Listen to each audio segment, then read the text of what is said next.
হ্যাঁ এবার এই পোলার দেখতে হয় ডাকবি কি হয়েছে চাচা?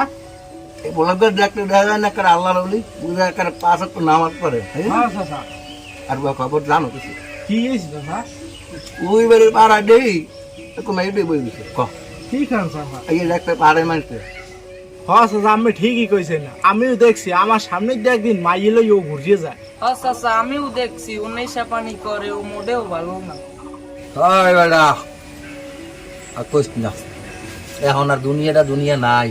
अच्छा ওই যদি কাশেমের মাইয়ে গো বেটা যে হনি এই দাদা থামেন, আমার কথা শুনবেন।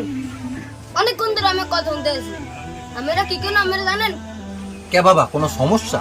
কেন আপনি জানেন না একটা লোক যদি এখানে উপস্থিত না থাকে আর তাই নিয়ে সমালোচনা করে, এটা কি গীবত বলে? এবারে এই তোদের দিয়ে হেক্তইবে কোনটারে আলোচনা কয় আর কোনটারে গীবত কয়? বাবা রাগ করেন কেন? আসলে আমরা অনেক কিছুই জানি না। শোনেন, কারোর পিছনে বসে কথা বলা সেটা কি গীবত বলে? আর গীবতের কত ভয়ানক শাস্তি আপনারা জানেন? তাই তুমি কও একটু শুনি। শোনেন, আল্লাহ তাআলা কোরআনে বলছে যে গীবত গায় সে তার মৃত ভাইয়ের গোশত খায়।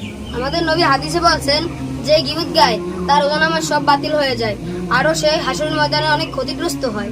আর বাবা, এখন থেকে আপনারা গীবত বন্ধ করেন আর সমাজটা সুন্দর করেন।